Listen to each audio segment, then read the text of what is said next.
This is breaking news in the mainstream. What's the best way to cover this thing? Sure, Alex, thanks for having me on. This is the biggest story I've ever covered in my life. I will never have a story this big, this important, this dramatic again. And it's incredible. And it started a year and a half ago when I saw a little snippet reported on a Russian state broadcaster called Sputnik that Canada had sent a delegation to participate in China's Navy 70th anniversary celebration. I thought, why is Canada celebrating the 70th anniversary of the People's Liberation Army Navy?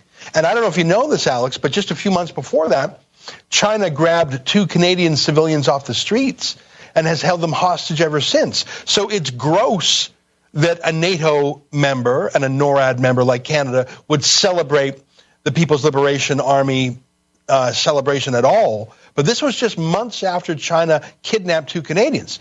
So I saw news of this nowhere else other than on this Russian site. I did what's called an access to information request, a freedom of information request. They delayed 19 months, but they finally answered. And yes, they confirmed that Trudeau sent someone to celebrate the Chinese Navy.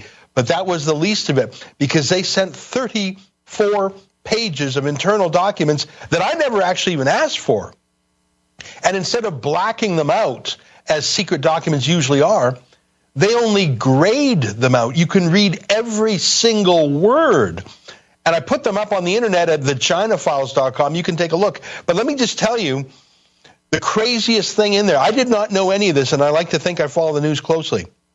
In 2019, there were not 1, not 2, not 5, not 10. There were 18 exchanges between the Canadian Armed Forces and the People's Liberation Army. 18, where we were sending our Canadian troops to China, where China was sending their troops here.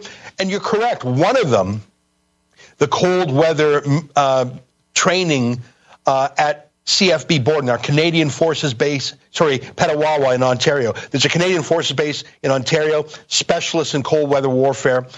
Our Canadian military canceled that. As soon as Trudeau heard that the military canceled that, he raged at them. He sent a memo to them saying, never cancel a partnership with China again without my permission. And on this cancellation, we have to work with you on crafting the language so the Chinese don't lose face. So yes, we believe that cold weather warfare training was eventually canceled by the military. They got hell for it from Trudeau.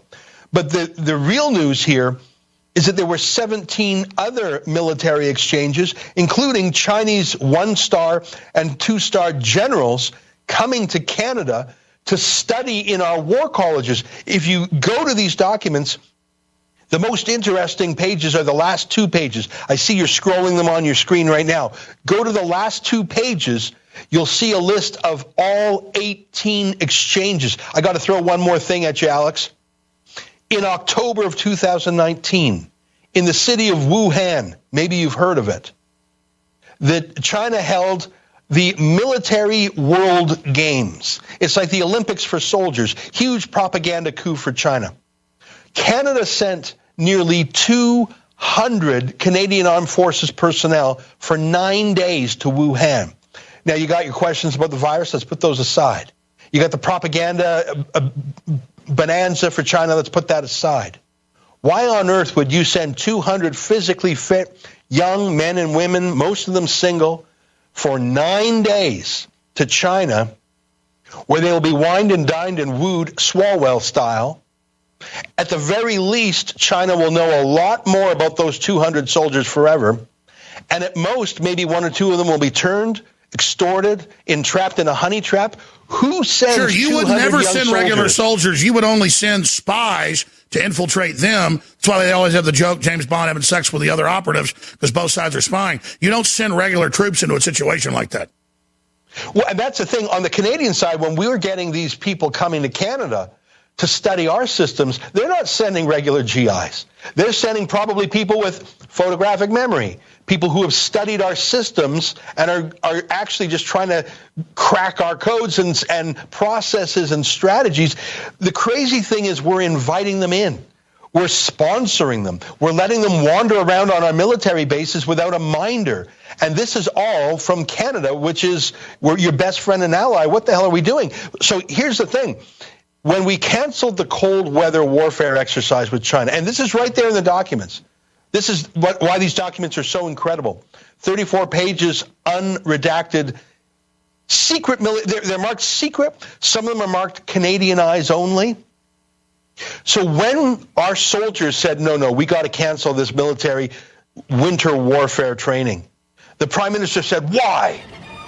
And so the military said, well, knowledge transfer, and we've had complaints from allies. And you can see this email exchange. You can see this it yourself. This is so good. Stay right there. And I also want to ask, you did a FOIA for one thing, got something else. I think it's pretty safe to say this is a rebellion against treason, against Trudeau, that they leaked you classified stuff. That's why it's in gray, because if that ever got classified, they recommend it be blacked out. You were given a secret document. The only area is blacked out.